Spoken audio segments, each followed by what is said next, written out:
Então, pessoal, olha só, dando aqui início ao nosso assunto da unidade 2, né? A gente vai falar ela hoje e na próxima semana, tá? São 30 e poucos slides aí, vai dar tranquilo para a gente ver com calma. Tirado desses livros aí, que eu já não vou perder muito tempo aqui falando deles, não. Já falei demais desses livros. Então, qual que é o assunto agora nosso, pessoal? Eu começo falando uma pequena introdução, falando do contexto da nova gestão de pessoas, tá? A gente vai falar um pouquinho como é que funciona a gestão de pessoas moderna, como é que funciona o RH, falar um pouquinho aqui dos subsistemas do RH, né? Como é que o RH realmente funciona dentro de uma empresa. Depois eu vou fazer uma recapitulação de todo o processo evolutivo do RH ao longo dos anos, de acordo com a evolução das indústrias. Na próxima aula, a gente encerra falando de um modelo bem bacana dos múltiplos papéis do RH dentro de uma empresa, tá? Então, eu acho essa unidade ela bem interessante, dá para a gente ter uma noção de como que o RH veio evoluindo, né? De tudo que a gente falou até agora, você vai passar a entender melhor como é que isso veio evoluindo ao longo dos anos, para nas próximas unidades a gente dar sequência e falar de alguns subsistemas. Opa, peraí, não devia ter mudado não. Falar de alguns subsistemas do RH. Então, vamos lá, eu vou ir, como eu tenho costume de fazer, eu vou ir lendo devagarzinho, vou fazendo uma reflexão com vocês, explicando, dando algum exemplo, a gente vai fazendo uma análise. O aluno tiver qualquer dúvida, ele pode me interromper, pode abrir o microfone dele aí e falar, ou manda lá, se ele não tiver como falar, manda uma mensagem lá no chat, lá, na hora que eu tiver um tempinho que eu vou lá ver se tem algum comentário, se tem alguma pergunta. Então, o que a Venato fala, e lá, logo no início do livro dele, ó, lá nas primeiras páginas do livro dele, ele fala assim, ó, contexto geral da gestão de... GP, gente, gestão de pessoas, né? Onde você vê escrito GP por aí afora, gestão de pessoas. Contexto geral é que esse universo é formado por... O nosso universo é formado por pessoas e organizações em uma incrível e duradoura interdependência. Nós estamos falando desde o início das nossas aulas, né, gente? As empresas de hoje, da mesma forma que nós dependemos da empresa para trabalhar, para ter o nosso salário, para ter o nosso sustento, né, o nosso ganha-pão, todos nós precisamos de trabalhar, pelo menos uma grande maioria, né, salvo alguns aí mais sortudos na vida aí, que nascem com uma vida diferenciada, mas, de um modo geral, todos nós precisamos trabalhar, e uma boa parte de nós trabalham nas empresas. Agora, da mesma forma que nós dependemos das empresas para o nosso sustento da nossa vida, as empresas também dependem da gente. Sem nós, a empresa não funciona. Como é que a empresa vai funcionar sem pessoas para trabalhar? Então, gente, as empresas modernas, o que eu tenho falado desde o início das aulas? As empresas modernas já entenderam a importância do ser humano hoje nas organizações, né? A gente vai ver o processo evolutivo aí que eu falei, a gente vai ver que lá no início as máquinas é que eram importantíssimas, né? Lá no início da industrialização clássica, imagina, quando as máquinas chegaram nas indústrias, revolucionaram, depois da Revolução Industrial, as máquinas eram mais importantes. O ser humano era só um apêndice da máquina, né? O ser humano é um recurso a mais ali para tocar a máquina. E hoje isso mudou radicalmente. As empresas modernas de hoje entenderam que o ser humano é que é a chave da inovação. O ser humano é a chave da atenção dentro das organizações. Porque o ser humano é que inova. O ser humano é que traz diferencial competitivo para a empresa. Então, um depende do outro, não adianta. A empresa tem que entender isso. Ela, mesmo jeito que nós dependemos dela, ela depende da gente também. De um lado, então, você tem as pessoas, passam boa parte de suas vidas trabalhando em organizações, como diz aqui o texto, segundo parágrafo. Assim, as pessoas dependem das organizações onde trabalham para atingir seus objetivos pessoais e individuais. E, de outro lado, as organizações dependem direta e irremediavelmente das pessoas para operar, produzir bens e serviços, atender a clientes, competir nos mercados e atingir os objetivos globais e estratégicos. Então, da mesma forma que nós temos os nossos objetivos pessoais na nossa vida, as empresas também têm os objetivos dela, né? E nós estamos lá trabalhando nas empresas para ajudar as empresas a atingir os objetivos dela. Então, de um lado, tem os seres humanos com seus objetivos pessoais, de outro, as empresas com seus objetivos organizacionais, né? Então, isso funciona como uma engrenagem, um depende do outro. Então, gente, e como eu tinha acabado de falar, as empresas bacanas hoje já entenderam essa interdependência e sabem valorizar o ser humano.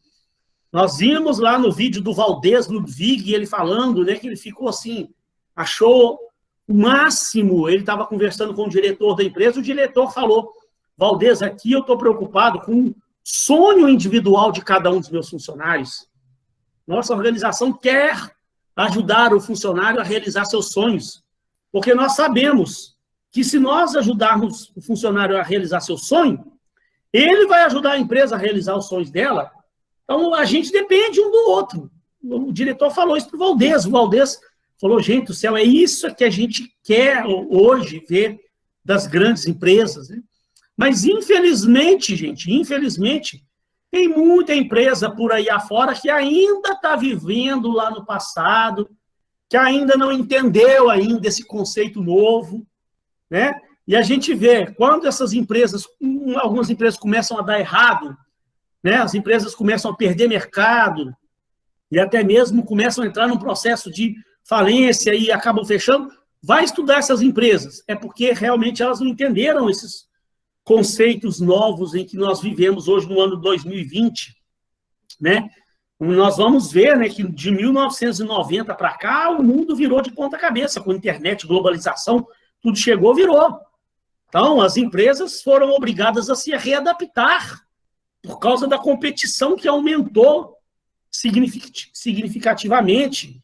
Então, e hoje as empresas que sobrevivem, que estão aí hoje crescendo, abrindo novas filiais, contratando funcionários, lançando produtos, conquistando novos mercados, são as empresas que já entenderam esses conceitos, que tratam o ser humano com dignidade, né? Com respeito, que tem boas lideranças lá, né? Que respeitam seus funcionários ali, trabalham entendendo essa interdependência entre os dois. Da mesma forma que o empregado precisa da empresa, a empresa precisa do empregado. Então, as organizações jamais existiriam sem as pessoas que lhe dão vida, dinâmica, energia, inteligência, criatividade e racionalidade. E é o ser humano que traz a inovação, né? Então, gente, para isso, existem alguns objetivos da gestão de pessoas, né? A gestão de pessoas, ela está aí para isso, esse departamento de gestão de pessoas aí, está aí para quê? Para ajudar a organização a alcançar seus objetivos, a realizar sua missão. E o que a Venato não falou aí, mas devia ter falado em realizar sua missão e atingir a sua visão, né? Que a missão, lembre-se, toda empresa tem lá missão, visão, valores. Qual a diferença da missão com a visão? A missão está ligada ao presente, o que a empresa faz hoje. O que ela se propõe a fazer para entregar para a sociedade, para vender, para oferecer para a sociedade. Isso é a missão dela, fabricar determinado produto, tal. Agora, a visão está ligada ao futuro. Como a empresa quer ser vista amanhã? Como a empresa quer ser reconhecida amanhã? Onde ela quer chegar? Onde ela quer estar amanhã? Oi, boa noite. Boa noite a todos. Ué, você falou que não ia participar hoje? Não consegui logar remotamente, não, professor. Eu esqueci de anotar a senha da minha máquina lá da empresa, não consegui logar. Abafo, só amanhã mesmo. Não, mas vai acompanhar a aula? Vou sim. Falou que ia trabalhar, ué. Então, professor, eu ia, mas eu anotei o login da máquina lá do meu trabalho errado. Eu não estou conseguindo logar remotamente aqui de casa, entendeu? Eita, Senhor Jesus. Aí só amanhã mesmo. Até porque eu nem sabia que meu chefe ia me pedir isso, né? Ele me pediu agora à noite, né? Por um acaso eu tinha a senha do meu computador anotada, mas eu acho que a senha está errada, porque não está entrando, não. Aproveitar, então, meus parabéns aí, ué, para você, que foi seu aniversário esses dias. Obrigado, professor. 30. Trintei. Isso é bom, isso é bom. Então, vamos lá, pessoal. Então, as pessoas, ó, a gestão de pessoas está aí para ajudar a organização a atingir os objetivos e realizar sua missão, sua visão, né?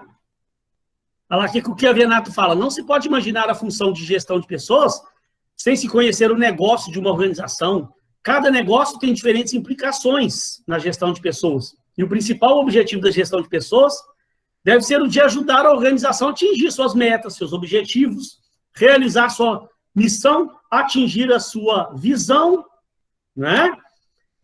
Proporcionar competitividade, principalmente, gente. Nossa, eu estou falando desde o início das nossas aulas, eu tenho falado aqui, né? O quanto o mundo se tornou competitivo depois dos anos 1990, com a chegada dos computadores, da internet, a globalização. As empresas hoje passam por um processo de competição muito acirrado no mercado, porque hoje, o pior de tudo, você não concorre não é só com as empresas locais, não. Você concorre com o mundo inteiro. E principalmente com a modernidade da nossa vida hoje, que a gente tanto falou do smartphone nas primeiras aulas lá, né? Hoje a gente está aqui, ó, conversando, tem uma pessoa do nosso lado aqui no smartphone comprando um tênis lá da China. O cara entra lá no site pelo smartphone dele, já vai lá no site, já vê um tênis lá, já faz a compra, já paga por aqui mesmo, já encerra a compra pelo smartphone dele. Daqui a pouco, daqui uns dias, o tênis está chegando na casa do cara.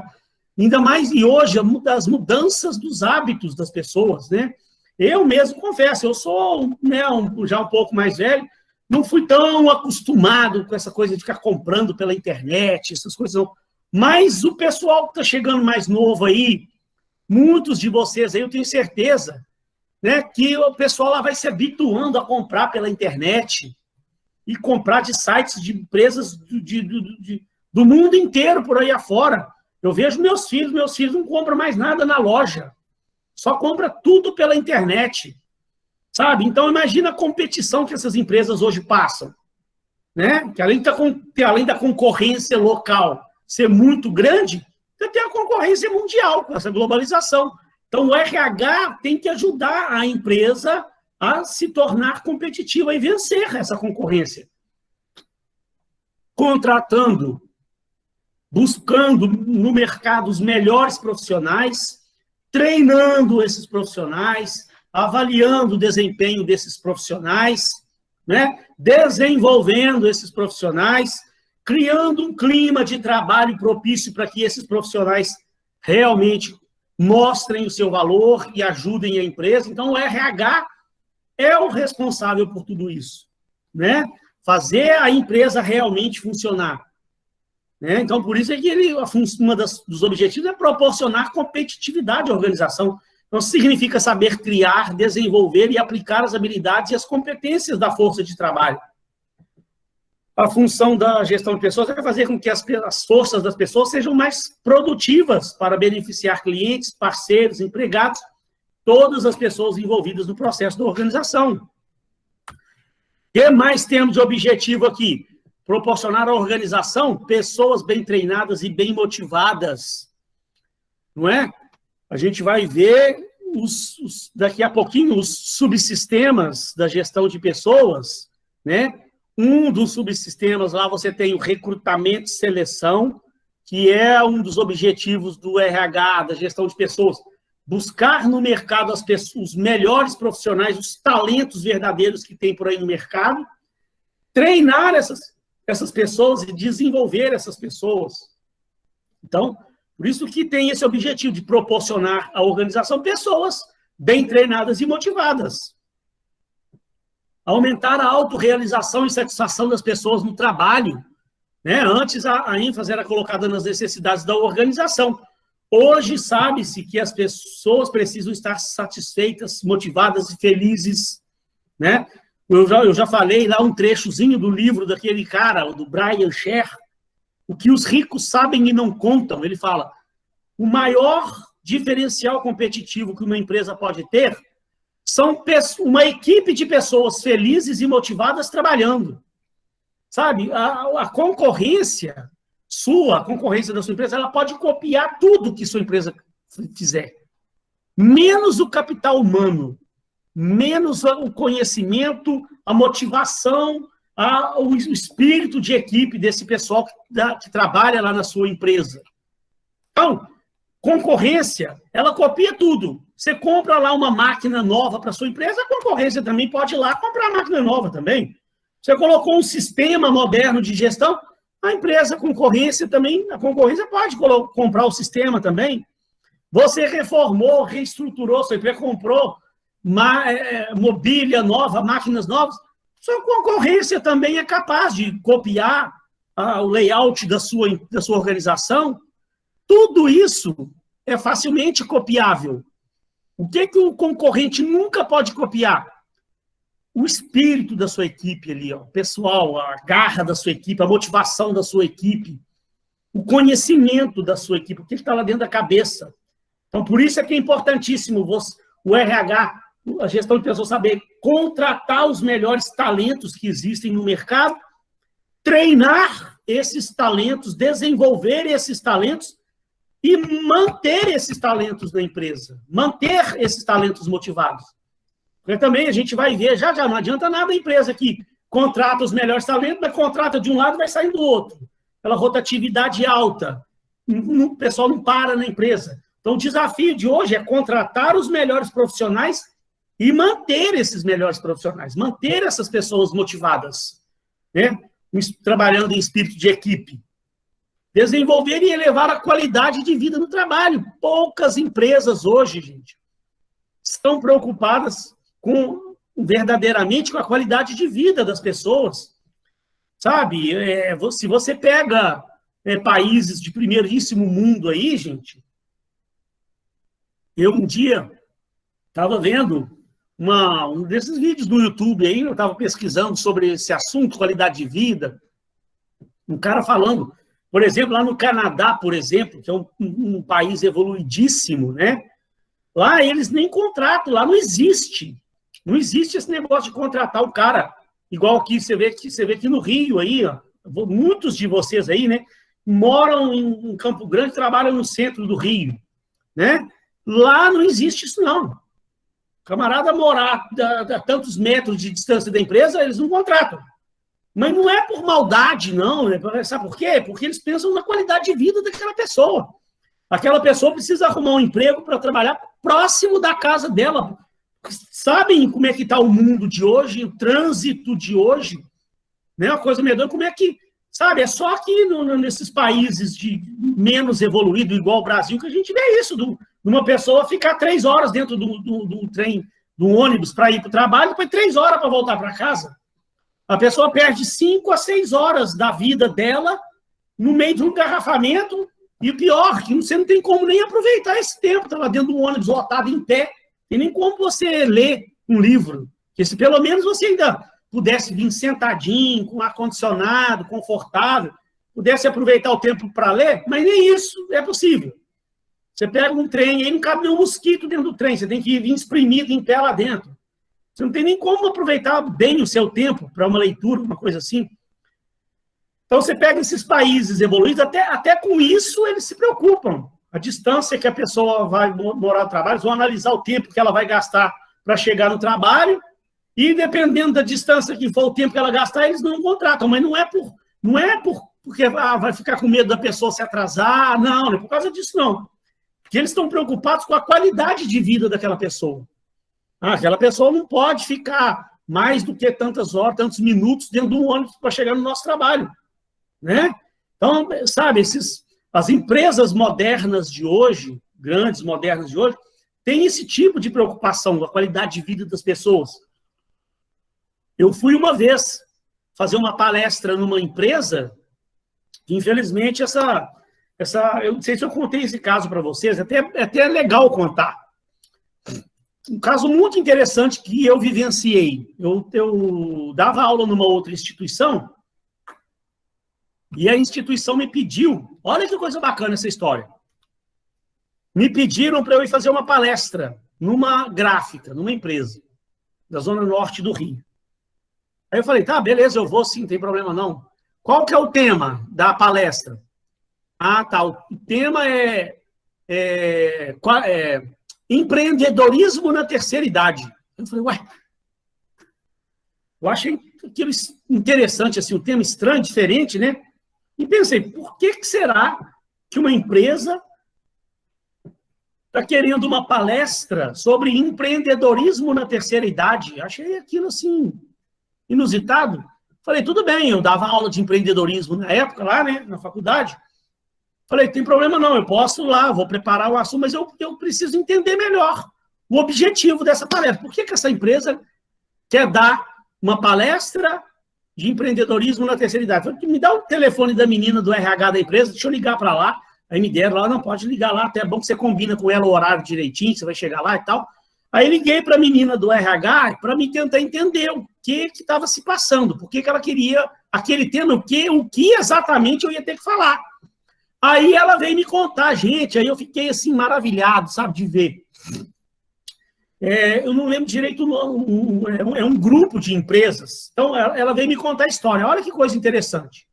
A empresa era uma empresa bem antiga, sabe, do Rio de Janeiro, e eles foram criando várias empresas, era um conjunto de empresas, e lá nos anos 70, esse grupo de empresas, eles gastavam muito dinheiro com gráfica, que, né, antigamente gastava muito com papel, sabe? Isso aí já tem muitos anos. Aí a empresa, lá nos anos 70, como o gasto deles com gráfica era um conjunto de empresas, todas as empresas gastavam muito com gráfica. Aí esse conjunto de empresas achou melhor, por questões econômicas, por que a gente não cria uma gráfica para a gente?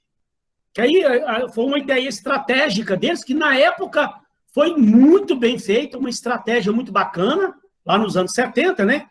Esse grupo de empresas criou uma nova empresa, que era uma gráfica, que fazia parte do grupo, e aí essa gráfica, ela atendia aos pedidos das empresas do grupo, e a gráfica prestava serviço para o mercado também, para outras empresas, que ainda ganhavam mais dinheiro ainda. E durante muitos anos, essa gráfica foi crescendo, virou uma gráfica poderosa, sabe? Muito bem conceituada lá no mercado. Durante muitos anos, ela, além de atender ao grupo de empresas, que aí reduziu o custo desse grupo de empresa com material gráfico, que a gráfica era deles, fez uma economia muito grande com material gráfico, e ao mesmo tempo ela tinha lucro, prestando serviço para outras empresas do mercado. Uma decisão inteligente, beleza. E virou uma gráfica grande, com, sei lá, 100 e tantos, quase 200 funcionários. Só que entrou aí essa modernidade toda, internet, mídias sociais, redes sociais, esse troço tudo. Uma tendência natural que a maioria das gráficas começaram a perder espaço. Lógico, hoje em dia quase ninguém mais gasta com gráfica, porque você faz divulgação pelas redes sociais, é tudo eletrônico, o papel foi reduzindo. Então, muita gráfica começou a entrar em crise, e aí essa gráfica desse grupo de empresas também começou o trabalho dela diminuir, Esse grupo de empresas também parou de precisar tanto de gráfica, né? Porque aí, usando só meios eletrônicos, redes sociais, internet, e-mail, não sei o quê, Skype, eles começaram a reduzir o gasto deles com papel, com gráfica, se tornou mínimo. Aí resolveram o quê? Aí, como uma decisão estratégica, da mesma forma que eles abriram a gráfica, resolveram fechar a gráfica, porque não tinha mais sentido eles continuarem com a gráfica, né? Mas aí, olha para você ver, gente, o que essa empresa pensou. Quando eles anunciaram que ia fechar a gráfica, tinha mais de 100 funcionários que já trabalhavam na gráfica há anos. O pessoal trabalhava há anos, desde os anos 70, trabalhava na gráfica. Já estavam todas pessoas que já estavam já com uma idade avançada, já prestes a se aposentar, que as pessoas começaram, gente, a entrar em depressão, de pensar assim, nossa senhora, vai fechar a gráfica, nós vamos ficar desempregados, minha vida acabou. Sabe, todo mundo começou a ficar apavorado. E aquele, sabe, teve pessoas que começaram a entrar em depressão, porque, tipo assim, o cara já beirando 60 anos, acabou a vida dele, ele não se aposentou ainda, e ele não vai arrumar outro emprego. Não é que um cara de 58 anos vai para o mercado de trabalho arrumar um novo emprego. Então, o cara pensou assim, gente, minha vida acabou. E aí o RH percebeu essa preocupação das pessoas. Então, olha para você ver e a preocupação com os seres humanos, né? Contrataram essa palestra sobre empreendedorismo na terceira idade. Então, qual que era o objetivo meu lá nessa palestra? A menina do RH me pediu para fazer o seguinte, eu quero, Eduardo, que você bote na cabeça dessas pessoas que elas vão ser desligadas da empresa, vão ser mandadas embora com todos os direitos que elas merecem, elas vão pegar uma bola. Tem gente aí que vai pegar uma bolada. Tem gente aí que o cara está quase 30 anos aqui, empregado na nossa gráfica. O cara tem um fundo de garantia considerável. Então, não sei por que ele está preocupado. Ele vai pegar uma bolada de rescisão trabalhista. Então, eu quero que você mostre para ele que ele pode pegar essa bolada e abrir um negócio próprio para ele. Eu falei, nossa, que bacana a preocupação da empresa. Olha para você ver. Que legal, né? Gente, muita empresa por aí não estaria nem um pouquinho preocupado com o funcionário, que se vire cada um a partir de agora. A empresa vai fechar, pronto, acabou. Não estaria preocupado com o que ia acontecer com eles, mas não. A empresa se preocupou, pediu uma palestra para ensinar para eles que eles poderiam continuar a vida deles, até dono do próprio negócio, que era até melhor ainda. Então, eu entendi o negócio, preparei uma palestra belíssima de empreendedorismo, dando um monte de ideias para eles pegarem essa rescisão, abrir um negócio próprio para o cara, mas para a mulher dele. Mostrei para eles um monte de tipo de negócio que eles poderiam abrir, com pouco dinheiro, eles iam pegar uma bolada aí e tal, muitos deles iam receber uma rescisão alta, sabe? Então, fui lá, fiz uma palestra maravilhosa para eles, e aí o pessoal achou o máximo. Teve gente que me abraçou depois e falou, Eduardo do céu, mineiro do céu, graças a Deus você veio cá dessa palestra para a gente, que eu estava em depressão. Eu achei que minha vida ia acabar, que a empresa vai fechar, eu vou ser desligado e não vou arrumar mais emprego e minha vida vai acabar. Você me deu uma luz, eu posso abrir. Gente, espera aí só um minutinho, estou tocando o interfone aqui, espera aí.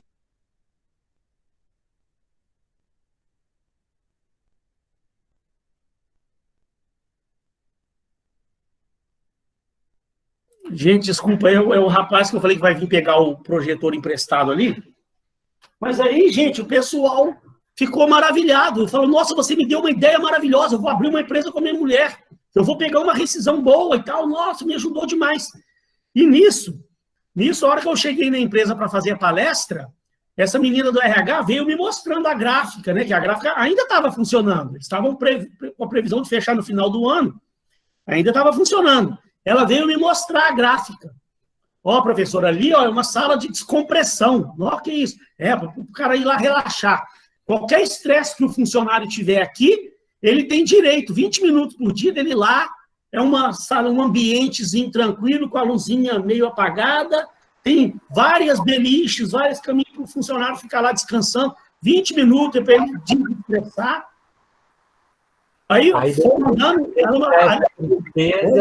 devido a essa tristeza dos funcionários, estava todo mundo tirando descanso demais, né, professor? Aí, mais para frente, a vida inteira trabalhando num lugar, né, só sabe fazer aquilo ali, não se especializou em nada, não estudou, não procurou crescer, ficou... Porque, assim, a geração anterior visava muito emprego. Vamos arrumar um emprego, começou a trabalhar, estou empregado, pronto. É aquilo ali, fica ali o resto da vida. Só que o que acontece? Os anos passam, né? Os anos passam, as coisas mudam, né? A tecnologia, ela melhora, ela muda. Então, a pessoa que não se atualiza junto com o tempo, a pessoa acaba ficando para trás. Então, essa galera deve ter ficado bem doida mesmo, né? Ah, sim. E infelizmente, principalmente esse pessoal mais antigo, né, eles eram desse sistema, não arrumava aquele emprego ali e pronto, acabou, ia se dedicar a vida dele toda aquilo ali. Não planejavam um segundo plano, um plano B, né? A moçada de hoje aí, nesse mundo moderno de hoje, você tem um monte de alternativas aí, caso perca o seu emprego. Eu vejo pessoas se preparando aí para esse tipo de situação. A gente sempre tem que ter um plano B, Eu fico morrendo de medo. Imagina, tem meus filhos, tem família lá para ajudar a acabar de criar. Qualquer zebra que der de perder o emprego aí, eu tenho um monte de planos para minha vida. Eu posso ser síndico profissional, vou abrir minha empresa de consultoria, eu já tenho esses planejamentos meus todos prontos. Só estou esperando, só no fim não botei em prática ainda, porque eu estou feliz aqui dando aula e estou feliz lá na empresa que eu trabalho lá. Não estou planejando sair de nenhum dos dois. Estou ganhando bem a vida.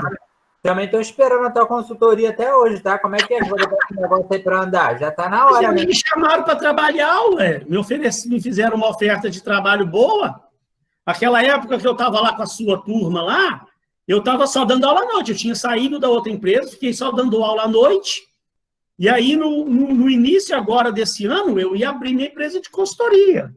Eu ia abrir meus negócios. Aí o cara me chamou lá e me fez uma outra oferta de uma outra empresa. Fez uma oferta legal, com uma flexibilidade de horário para eu continuar dando aula à noite, pagando bem, vou fazer o quê? Ué, estou lá. E aí, gente... Tá certo, tá certíssimo. E aí, a menina do RH me mostrou a empresa. Gente, a empresa é cheia de coisa bacana para os funcionários. Sala de computação. O funcionário tinha direito. Qualquer estresse que deu lá, salinha com os computadores, com internet, para ele ir lá 20 minutos, para ele ficar lá pesquisando. Sala de leitura com a biblioteca farta de livros. O funcionário sentar na mesinha lá e pegar livro para ler. Enfermeiras à disposição. O camarada dava um espirro lá, tinha 2 enfermeiras lá para tratar do camarada. Sabe, sala disso, sala daquilo, sala de jogos com bilhar, ping-pong pro funcionário. Só um minutinho, gente.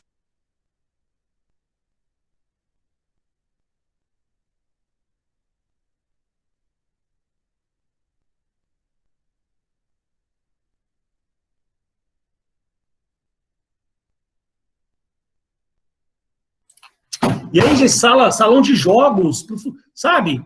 Então, assim, é uma maravilha de empresa. Agora, é raro você ver uma empresa com esse nível de preocupação. E até na hora de encerrar as atividades, a empresa estava preocupada com os funcionários, o que ia ser feito deles para o futuro, né? Então, gente, o RH moderno de hoje, gente, está muito preocupado com isso, com a qualidade de vida das pessoas, futuro das pessoas, com a vida pessoal de cada um, se a pessoa está feliz ou se não está. Funcionário precisa estar feliz. Como é que um funcionário infeliz com a sua vida vai produzir na minha empresa? Não vai. Não, o principal para a gente poder ser produtivo, a gente tem que estar feliz com a vida, tem que estar bem na vida. Né? O que mais temos de objetivos aqui? Administrar e impulsionar a mudança. Então, a turbulência das mudanças sociais, tecnológicas, econômicas, toda essa mudança no mundo, gente, né? O RH, ele tem um papel de ajudar a empresa a evoluir junto com essas mudanças. O mundo hoje lá vai ficando cada vez mais complexo e as mudanças são muito rápidas, né? Um sistema hoje que você coloca ali, o ano que vem já está obsoleto, já. Você compra uma máquina hoje, daqui a um ano já está obsoleta, já. As técnicas, os procedimentos de produção vão evoluindo junto com essas tecnologias todas que vão aparecendo. Então, o RH tem que ajudar a empresa a evoluir junto, né? A crescer junto com essas mudanças para garantir a competitividade e a sobrevivência das organizações. O que mais? Manter políticas éticas e comportamento socialmente responsável. Gente, fundamental, pelo amor de Deus, uma coisa que eu peço para todos os alunos meus, sabe? A ética acima de tudo, responsabilidade social acima de tudo. As empresas de hoje, elas precisam aprender isso. É possível ganhar dinheiro, ter lucro e ser ético ao mesmo tempo e contribuir com a sociedade, ser socialmente responsável. Vocês não viram aí, eu não falei o exemplo lá da seleção alemã, veio aqui na Copa do Mundo 2014, criou o próprio centro, comprou um terreno, criou um centro de treinamento para ela ficar aqui ao longo da Copa do Mundo, veio aqui, ganhou a Copa do Mundo, né? Deu uma lavada na gente, ganhou a Copa do Mundo, e durante a Copa ajudou a comunidade local toda lá ao entorno da sede que ela criou para ela, E quando ela foi embora, doou a sede toda para a comunidade local lá. Sabe? Deixou aquilo ali de presente, de doação, para ajudar as pessoas carentes que perceberam que era uma comunidade carente. Sabe? Então, isso, eu sei que é um país que está fazendo isso e tal, mas uma empresa, ela tem condições de ajudar, ela tem que estar preocupada. Né? Aquela mentalidade antiga das empresas de só obter lucro, isso já está ficando ultrapassado já. A empresa tem que obter lucro, sim, mas ela tem que ajudar a sociedade, ela tem que mudar a vida das pessoas, tem que dar a sua contribuição para o país como um todo. Tudo com ética, tudo bonitinho, né? Ética e responsabilidade social. Construir a melhor equipe e a melhor empresa. Então, não basta cuidar somente das pessoas. Ao cuidar dos talentos, a gestão de pessoas precisa cuidar também do contexto em que elas trabalham.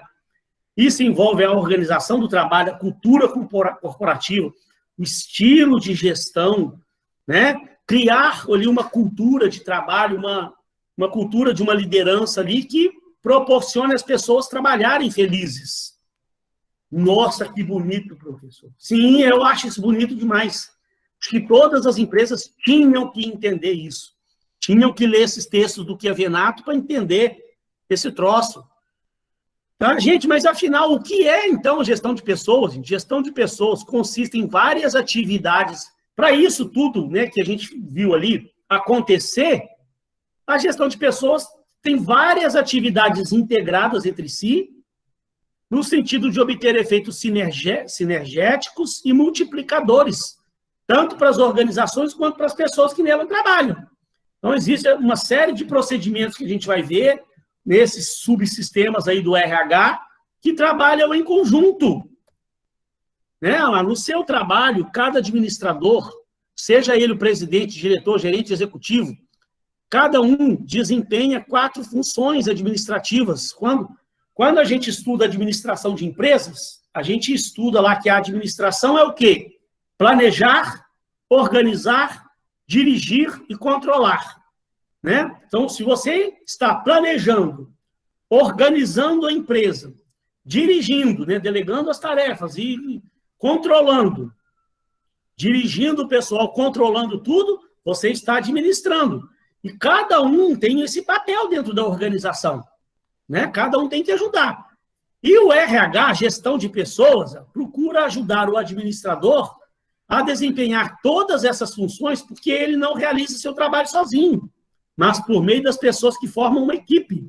Com sua equipe, o executivo alcança metas, objetivos e resultados. Então, gente, olha só, para isso o RH tem 6 processos básicos. 6 processos básicos, ó. Processo de agregar pessoas, que a gente vai ver que está ligado lá ao recrutamento e seleção, né, utilizados para incluir novas pessoas na empresa. Podem ser denominados processos de provisão, de suprimento de pessoas. Incluem aqui, nós estamos falando do recrutamento e seleção de pessoas. Um dos sistemas do RH, dos subsistemas de RH. Processos de aplicar pessoas utilizados para desenhar as atividades que as pessoas realizaram na empresa, orientar e acompanhar seu desempenho. Incluem desenho organizacional, desenho de cargos, análise e descrição de cargos. Então, tem um subsistema do RH destinado a fazer isso, né? Descrever os cargos, desenhar os cargos, estruturar a empresa e fazer avaliação de desempenho. O que mais? Processo de recompensar pessoas. Então, nessa nossa matéria, a gente vai ver um pouco de alguns dos subsistemas. Nós não vamos ver todos, porque tem outras disciplinas onde você vê coisas que a gente não vê aqui. Mas aqui nós vamos ver sobre recrutamento e seleção, nós vamos ver sobre esse recompensar pessoas, nós vamos ver a descrição de cargos, a gente vai ver também na unidade 3, descrição e avaliação de cargos, vamos ver remuneração e benefícios. Então, eu tenho uma aula lá que eu dou lá na frente, lá sobre remuneração estratégica, bem legal, que é muito bacana essa aula. Eu falo, inclusive, gente, as empresas modernas hoje falam uma coisa que elas... tem empresas hoje aí que falam, isso é está sendo até falado por aí afora, sobre o salário emocional. Olha que conceito bacana. O que é o salário emocional, professor? Nós temos um salário nosso lá, né? Eu trabalho o meu mês inteiro, do dia 1º ao dia 30, para no início do próximo mês eu receber o meu salário. Bom, só que além do meu salário, eu tenho outros benefícios também, né? Eu tenho lá o meu plano de saúde, eu tenho um plano odontológico, tenho um vale alimentação, meu vale transporte, eu tenho uma participação nos resultados da empresa, tal, uma série de benefícios que eu recebo que me motivam, né? Então, tem empresas que têm uma política de remuneração bem robusta aí, que dá uma motivação danada nas pessoas. E, além disso, gente, tem esse salário emocional que envolve aspectos que não fazem parte lá, não tá lá no contra-cheque da pessoa, não faz parte do pacote de benefícios da pessoa, mas que motivam as pessoas da mesma forma, talvez até mais. Que, por exemplo, reconhecimento, né? As pessoas hoje, elas querem muito reconhecimento, gente. Isso faz parte desse salário emocional, não é? Não basta só simplesmente chegar no final do mês e eu receber o meu salário. Eu quero ser reconhecido também. É ótimo, faz bem para o nosso ego. O que adianta, gente, eu trabalhar igual um maluco na empresa, lá, dar meu sangue, trabalhar. No final do mês eu recebo lá meu salário, mas nunca recebo um reconhecimendo pelo meu trabalho. Tá? Por mais que eu receba um salário legal lá que me motive e tal, eu sempre vou ter na minha mente, lá no fundinho da minha cabeça, aquele ressentimento. Deus, poxa, queria tanto que a empresa me reconhecesse. Gente, tem uma pesquisa que eu vi um tempo atrás, que foi feita com centenas, milhares de trabalhadores aqui no Brasil, em que perguntaram para eles, o que você espera da sua empresa? Quando todo mundo pensa que as pessoas vão falar, aumento de salário, promoção, um cargo melhor, alguma coisa nesse sentido, não. Sabe o que foi falado? 80% das pessoas, gente, 80% falaram, eu espero reconhecimento da minha empresa. Eu quero ser reconhecido no meu trabalho. Então, olha que coisa bacana, 80% das pessoas falaram. Então, né, o funcionário desempenha um bom papel lá, né, o salário é muito bem-vindo, o salário dele lá e tal. Agora, o que custa para a empresa, o dia que tiver uma reunião bacana, o diretor da empresa chegar lá na frente, chamar o funcionário lá na frente e falar, gente, eu gostaria que pedir a vocês uma salva de palmas para o fulano, que ele vem desempenhando muito bem seu papel, batendo suas metas, e recentemente ele fez um trabalho belíssimo para a nossa empresa. Queria que, inclusivamente, dar uma plaquinha de reconhecimento para ele, dar uma plaquinha. Quanto que isso custa para a empresa? Essa plaquinha é baratinho, manda fazer lá a plaquinha, não custa nada para a empresa. Gente, mas o cara recebe aquela plaquinha, chega na casa dele, bota ela pendurada, a plaquinha lá na estante dele. Todo mundo que chega na casa dele vai correndo, olha lá a plaquinha que a empresa me deu. Sabe, aquilo vai ficar o resto da vida dele, aquela plaquinha lá na estantezinho dele, e ele, toda vez que vê aquela plaquinha, vai lembrar, nossa, o dia feliz, aquele dia que o diretor, presidente da empresa me deu a plaquinha. Sabe isso?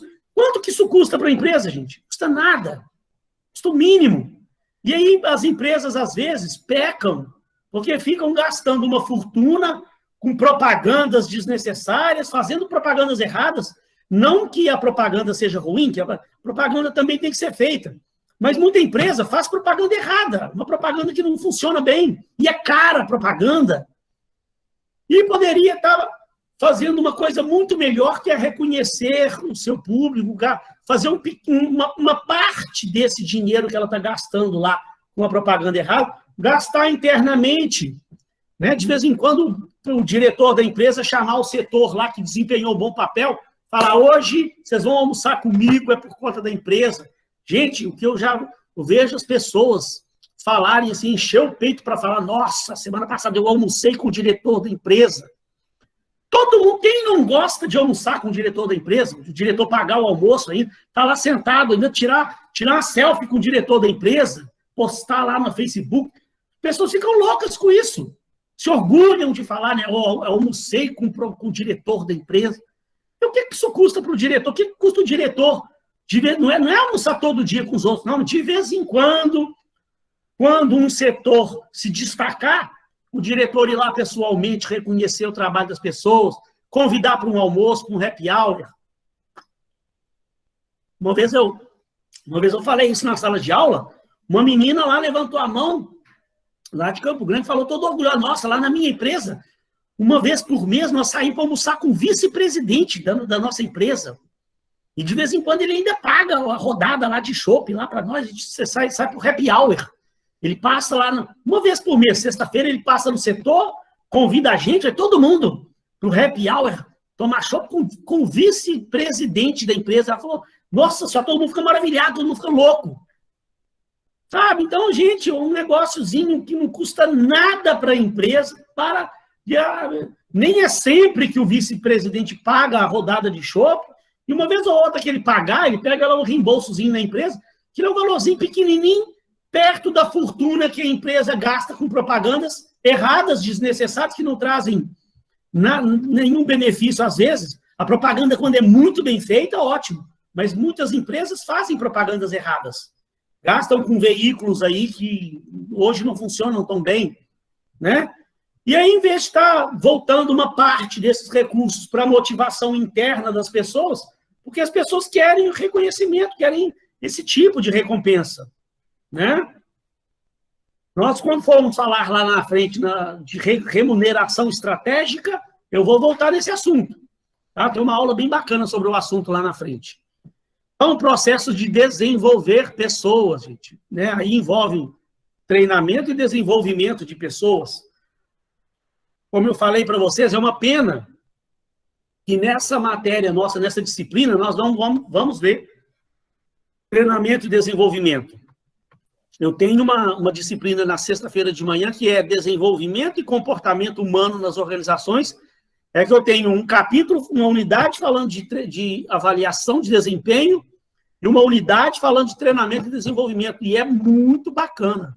Acho que é um dos principais subsistemas da gestão de pessoas hoje, que vocês precisam voltar muitas atenções para isso, né? Para ser um bom profissional de RH, tem que ser bom em treinamento desses subsistemas todos aí, avaliação de desempenho, treinamento e desenvolvimento. E as empresas modernas hoje, gente, elas têm que entender esse espírito. O que é esse treinamento e desenvolvimento? Isso, às vezes, é muito mal feito nas empresas de hoje. Eu vivo falando com vocês, me desculpe se às vezes eu sou meio repetitivo, mas às vezes eu falo numa turma, mas não falo na outra. Então, não sei se eu falei aqui. Mas já aconteceu diversas vezes comigo. Uma pessoa me chama lá para fazer uma consultoria lá numa empresa e tal, um amigo meu me chamou. Aconteceu várias vezes. Aí eu vou lá, eu começo a conversar com o cara da empresa lá, com o executivo da empresa, né, o diretor da empresa e tal, que ele normalmente tem muitos executivos aí que às vezes não é da área de administração ou de RH, o cara às vezes é formado em engenharia, o outro não é formado em direito, então não estudou administração, não estudou RH, e é o cara que toca a empresa. Aí eu falo para ele, aqui vocês fazem treinamento e desenvolvimento, vocês estão fazendo? Ah, sim. Ah, eu falo, que bom, né? Então, que ótimo vocês estão fazendo.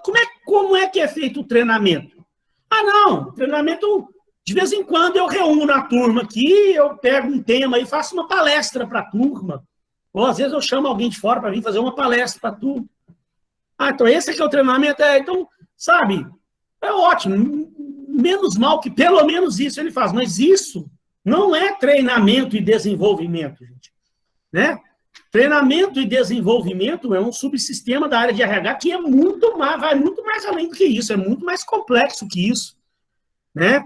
Primeiro que tem diferenças de conceito, o que é treinamento, o que é desenvolvimento, são coisas um pouco distintas. O treinamento é você treinar seu funcionário ali, o treinamento está mais voltado para o presente, né? Você treinar seu funcionário com as competências, as habilidades que ele precisa para o dia a dia dele, para ele exercer a função dele. Então, por exemplo, se o funcionário por exemplo, da área financeira, e ele mexe com planilhas, ele mexe lá com o sistema, com a parte financeira do sistema. Então, se ele mexe com planilhas, ele precisa ter um conhecimento bem desenvolvido de Excel. Então, a empresa precisa dar um treinamento de Excel avançado para ele. Ele precisa ter treinamento na parte do sistema, na parte financeira do sistema, para ele executar bem lá a tarefa dele. e outros treinamentos voltados para a área dos cálculos que ele precisa fazer, da parte financeira ali. Então, isso você está treinando o seu funcionário. Agora, o desenvolvimento, ele é pensado a médio e longo prazo, e está mais voltado para uma questão mais abrangente, né? Não é só simplesmente treinar a pessoa para exercer a função dela, não. Desenvolver o ser humano. É um conceito que vai muito mais além. E nós estamos falando de valores, de coisas mais subjetivas, de outros tipos de conhecimento, sabe, sobre a vida, sobre você desenvolver um profissional ali, não só para a sua empresa, não. Desenvolver uma pessoa para a vida. Vai muito mais além do que esse simples conceito aí do treinamento. Então, quando eu falo de treinamento e desenvolvimento, gente, tem 2 ou 3 capítulos do Chiavenato ali voltados para isso. Só falando disso, tem livros e mais livros aí. Gente, existem metodologias e mais metodologias de treinamento e desenvolvimento. As empresas hoje falam de educação corporativa, conceitos moderníssimos aí. E aí o cara, ele faz, de vez em quando, faz uma palestrinha lá para o pessoal e acha que está fazendo treinamento e desenvolvimento de pessoas. E não é. Né? Você faz avaliação de desempenho? Faço. Como é que é? Aí eu vou entender como é que o cara faz a avaliação. É o diretor mesmo, que ele que avalia da cabeça dele as pessoas, depois dá uma nota lá para a pessoa, final das contas, e achou que isso aí... Então, se você pega a teoria sobre avaliação de desempenho, as empresas hoje usam a avaliação 360 graus, Balanced Scorecard, BSC, são ferramentas moderníssimas, aí, conceitos bem modernos, bacanas, que as empresas modernas hoje utilizam, que realmente traz um resultado, sim, nessa avaliação de desempenho. Né? O que mais? Processos de manter as pessoas, utilizados para criar condições ambientais, psicológicas satisfatórias. E não adianta nada você contratar pessoas, mas não conseguir manter essas pessoas. Né? Olha aqui, então, o que eu estou falando? Inclui a administração da cultura organizacional, clima organizacional, disciplina, higiene, segurança e qualidade de vida. Então, tudo isso está dentro desse pacote todo de RH, de gestão de pessoas aqui, para conseguir manter, né, a equipe unida, manter o funcionário, que um problema muito sério que a gente vê hoje por aí são empresas que até conseguem atrair e recrutar e selecionar bons profissionais, mas não conseguem manter. É um entra e sai. Contrata de um lado, sai do outro. Contrata de um lado, sai do outro. E por causa de clima organizacional, choque de cultura, sabe? As pessoas não se adaptam ali à cultura da organização, o estilo de liderança, uma série de coisas que envolvem esse processo, mas que a rotatividade é muito alta. Isso é péssimo para a empresa. E processos de monitorar, né? Você tem um meio de monitorar. Quando eu falo de controlar, a gente não é ficar controlando a vida das pessoas, não, mas acompanhar o trabalho das pessoas, né? Verificar resultados. Então, gente, para isso, para cada uma desses processos que nós falamos, em cima estão os 6 processos que nós falamos, Processos de agregar pessoas, processos de aplicar pessoas, recompensar pessoas, desenvolver pessoas, manter pessoas, monitorar pessoas. Para cada um desses processos, nós temos os subsistemas de RH. Então, quando eu estou falando de agregar pessoas, nós vamos ver na próxima unidade recrutamento e seleção de funcionários. Nós vamos ver modelagem do trabalho, tá? Nós não vamos ver avaliação de desempenho, mas vamos ver descrição de cargos e salários. Nós vamos ver aqui, os processos de remuneração, benefícios, incentivos, política de remuneração. Nós vamos ver remuneração estratégica. Nós, infelizmente, não vamos ver treinamento e desenvolvimento, né? Quando eu falo de processos de desenvolver pessoas, envolve treinamento e desenvolvimento. Vamos ver um pouquinho de higiene, segurança e qualidade de vida, relacionamento com empregados. Por fim, processos de monitorar pessoas, são sistemas informacionais, de informações gerenciais que você utiliza para monitorar, acompanhar, né, a evolução dessas pessoas na empresa. Então, isso aqui é um resumão aí, um grande resumão aí do que hoje realmente é a gestão de pessoas. quem pretende seguir nessa área precisa se especializar em cada uma dessas áreas aí, ó, que são muito, muito, muito bem... são conhecimentos que, se você tiver, são muito bem-vindos. Né? Principalmente, eu particularmente, eu gosto muito de recrutamento e seleção, avaliação de desempenho, remuneração, desenho de cargos, remuneração, treinamento e desenvolvimento. Gente, nossa, isso eu acho fantástico. Eu acho que todo profissional que quer cair para essa área de gestão de pessoas precisa se desenvolver bem nessas áreas aí. Esse livro do Chiavenato, ele é muito bom nisso. Dá uma ideia boa sobre esses subsistemas. E aí você encontra livros específicos de cada uma das áreas. Você vai encontrar livros específicos para recrutamento e seleção, você vai encontrar livros específicos que falam de remuneração, você encontra livros específicos falando de treinamento e desenvolvimento. Se você quer seguir para essa área, é muito bom e aconselhável pesquisar. Ter o costume, o hábito de sempre ir em livrarias, tira uma tarde para ir numa livraria do shopping aí, ó, toma um cafezinho gostoso lá no shopping, senta na livraria lá, vai vasculhar aquelas prateleiras lá da livraria para encontrar livros específicos dessas áreas aqui, dá uma folheada no livro, ver se o conteúdo é legal. Essas livrarias permitem você dar uma folheadinha no livro. E, de vez em quando, sobrou um dinheirinho, tenta comprar um livro dessas áreas aí que são muito bacanas, muito valorizadas no mercado de trabalho. E, gente, as pessoas, vem passando o próximo assunto, mas antes, ó, as pessoas, eu falo com todo mundo, as pessoas hoje, todo mundo quer se dar bem na vida. Né? Eu já cansei de falar isso com vocês. Todo mundo quer se dar bem na vida. Mas as pessoas querem se dar bem na vida de forma fácil, né? Eu já cansei de falar para vocês aqui, né? Pergunta assim, quem quer ir para o céu? Todo mundo? Eu? Quem quer morrer? Ninguém. Então, é uma comparação que eu faço, né? Perguntou, quem quer se dar bem na vida? Todo mundo? Eu? Quem quer estudar? Ninguém. Pessoas querem que uma hora a empresa olhe para ela e fale, ó, você vai ser diretor da nossa empresa. E, infelizmente, não é assim. Todo mundo quer emprego, ninguém quer trabalho. Exatamente. Ninguém quer sentar e ler livro e adquirir conhecimento. Porque, outro dia eu estava falando, o maior... as pessoas confundem o que é marketing pessoal, né? Todo mundo acha que... Muita gente acha que o marketing pessoal é você ficar falando bem de si, se promovendo, se exaltando. E não é. O maior marketing pessoal é você ter conhecimento, demonstrar conhecimento. Não é ficar falando que você é isso, que você é aquilo. Não. Demonstre que você é o cara. Demonstre que você é bom naquilo. Está lá na sua empresa, lá seu chefe resolveu implantar um sistema de avaliação de desempenho, você fala, deixa que se você quiser, eu estruturo isso para você aqui. E chega lá e faz um planejamento bem feito da implantação de um sistema de avaliação de desempenho. Pronto, acabou, ué. É isso que o cara quer. O cara fala em treinamento, você sabe tudo de treinamento e desenvolvimento. O cara lá fala de recrutamento e seleção, você sabe tudo, dá aula de recrutamento e seleção. O cara vê o seu conhecimento, ele fala, é esse cara que eu preciso.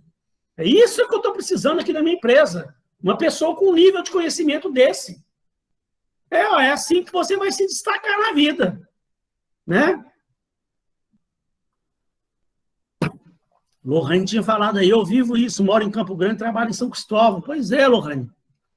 Sabe, em países evoluídos, eles não fazem isso, não. Contratam pessoas para a pessoa atravessar a cidade toda e ficar 2 horas, 2 horas e meia para chegar na empresa, e depois 2 horas e meia para voltar para casa de noite. Eu sempre trabalhei longe de casa. Eu sempre trabalhei longe de casa a maior parte da minha vida, né? Durante um bom tempo eu fui motorista de ônibus. Assim, eu trabalhava em casa e ao mesmo tempo não, porque a garagem da empresa que eu trabalhava era do lado da minha casa, mas eu sempre trabalhava em linhas longas, tipo que dava voltas na zona norte inteira do Rio de Janeiro, ia parava lá na zona sul, depois voltava, então era cansativo, né, por conta do ramo. Mas hoje em dia, graças a Deus, eu dei sorte e arrumei um perto da minha casa. Oh, que benção, não. Hoje a gente precisa muito, sabe, olhar isso, procurar uma forma de você arrumar algo para trabalhar próximo. Eu não sei como as empresas ainda não pararam para analisar isso, essa questão da pessoa morar longe e, tipo, perder no mínimo 1h30 no trânsito para ir, no mínimo 1h30 no trânsito para voltar. Será que eles não conseguem ver que as pessoas perdem entre 3 e 4 horas, sabe, de descanso da pessoa, que a pessoa poderia estar descansando para no dia seguinte ter uma produção melhor, para a pessoa ter uma vontade de ter um livro, se especializar, aprender coisas novas, sabe, para poder ajudar a empresa a progredir? É uma tremenda falha dos empresários. E aqui no Brasil, principalmente, parece que virou uma questão cultural, assim, as pessoas não se preocupam com isso, tá? Parece que é normal a pessoa morar lá em Campo Grande e trabalhar no centro do Rio, não se incomodam com isso, não. De uma maneira geral, precisando de trabalhar, eu sei que tem 13 milhões de pessoas e tal, né? Mas eu acho que a empresa tinha que ter uma preocupação maior, né, com isso, com esse tipo de coisa, entendeu? Eu me preocupo. Eu, onde eu trabalho lá, se for para contratar uma pessoa para trabalhar comigo, eu, infelizmente, sabe, não tem jeito, Como é que eu vou... Eu trabalho aqui em Niterói, como é que eu vou contratar uma pessoa que mora lá em Nova Iguaçu? Gente, a pessoa não vai ter qualidade de vida. Mas, professor, e no seu caso, que você mora em Niterói, você dá aula na Uniswan? Não, pois mas eu, no momento lá que eu fui contratado, eu aceitei porque eu estava querendo muito voltar da aula e estava... E é uma coisa que o senhor gosta também de fazer. Sair de uma empresa que eu não estava lá feliz, trabalhando, exercendo aquela função, não queria mais mexer com isso, queria voltar da aula, sabe? Aí a Uniswan me chamou, me fez uma oferta generosa, boa. Opa, vamos embora. Eu ia me mudar para mais perto, sabe? Mas aí agora, o que está acontecendo? A faculdade está abrindo um campus aqui em Niterói. Ah, que maravilha. Em Campo Grande é terra boa, professor. Eu tinha que se mudar para cá. Eu até pretendo. Que delícia, né? Não é que se realmente... Dizem que em 2021 já vai ter unidade aqui em Niterói. Mas não é que eu vou deixar de ir para Campo Grande, mas eu posso, por exemplo, ir apenas 2 dias em Campo Grande e o resto eu fico em Niterói. Facilita bastante minha vida. Vir a semana toda é bem diferente do que 1 ou 2 dias na semana. E 1 ou 2 dias não tem problema. Agora, a semana inteira realmente é um pouco cansativo, sim. É cansativo. Tá? Gente. Então, vamos lá, olha só, pessoal, o que nós vamos fazer? Intervalinho de 5 minutinhos, que vai mudar um assunto aqui agora. Nós vamos começar a falar de mudanças e transformações no cenário mundial. Vamos falar dessa evolução que as empresas sofreram, tá? Eu preciso dar uma adiantadinha na matéria aqui, que aí na próxima aula, que aí será a nossa última aula, é só para eu encerrar o assunto e falar da prova, tá? Então, eu vou dar assim, um intervalo para eu pegar uma água ali, ir no banheiro, rapidinho, 8 horas em ponto. 8 horas em ponto, eu estou voltando aqui, começando a aula. Está lá no slide 12 já, vai dar para dar uma adiantada legal aqui. E é um assunto bacana, gente, olha só. As transformações no cenário mundial, né? Vamos fazer daquele jeito, gente. Vamos dar uma lida no que está escrito lá no livro do Chiavenato, na nossa teoria. A gente vai parando, vai exemplificando. Qualquer dúvida que você tiver, pode abrir seu microfone e falar, pode dar o grito aí. Se não tiver jeito de falar, escreva lá no chat para a gente. De vez em quando eu vou parando. E deixa eu ver ali a Thaís de Souza está falando lá. Gente, a Karen eu chamei sim. Thaís Souza, deixa eu ver aqui. Thaís Souza. De São Bernardo, beleza. É porque, de repente, na hora você não estava, mas marquei aqui. Karen eu tinha marcado, sim. Karen marquei, sim. Então, vamos lá. Né? Qualquer momento você pode, tiver dúvida, pode parar, pode interromper, ou escreva alguma coisa aí. De vez em quando eu vou parando, vou vendo lá se alguém está escrevendo alguma coisa no chat. Vamos ver o que o Chiavenato está falando aqui, então. Ao longo de toda a história da humanidade, sucedem os desdobramentos da atividade laboral do ser humano. Quem trabalha para quem faz guerra para quem é o escravo de quem é o dominador, quem é o chefe, e coisas do gênero. Tudo isso mostra que o trabalho vem sendo desempenhado sob múltiplas formas e diferentes tipos de usos. Então, aqui é só um texto introdutório do Chiavenato, né? Todavia, gente, a partir da Revolução Industrial, que surge o novo conceito de trabalho. E foi no decorrer do século XX que o trabalho recebeu a configuração que hoje está assumindo. Vamos ler mais um pouquinho e a gente vai parar e exemplificando. O século XX trouxe grandes mudanças e transformações que influenciaram poderosamente as organizações, a administração e o comportamento. E, sem dúvida, as mudanças e transformações que aconteceram marcaram consideravelmente a maneira de administrar as pessoas. Nesse sentido, pode-se visualizar ao longo do século XX 3 eras organizacionais distintas. Então, gente, vamos parar aqui e fazer uma recapitulação do que vocês estudaram lá na 6ª, 7ª série, sei lá quando exatamente que foi, mas vocês estudaram que em 1850 começou a Revolução Industrial. O que existia nessa época, gente? 1850 não existiam indústrias pelo mundo afora, né? Foi a partir de 1850, com a Revolução Industrial, que houve uma mudança drástica, porque naquela época, o que existia? Existia grandes oficinas. E com a Revolução Industrial, isso foi evoluindo, e a partir dos anos 1900, é que nós podemos dizer que nós entramos na era da industrialização clássica. Essas grandes oficinas se transformaram em grandes indústrias, tá? E naquela época, gente, o que existia? A gente vai ver mais um pouquinho, mas só me antecipando aqui. O que existia, então, nessas primeiras indústrias, lá no início do século passado, em 1900? Com a chegada das máquinas, o processo de produção de larga escala, produção em massa, surgiu aí a administração de empresas, com aqueles modelos que vocês devem ter visto lá na Teoria Geral da Administração, de Taylor, Fayol, né?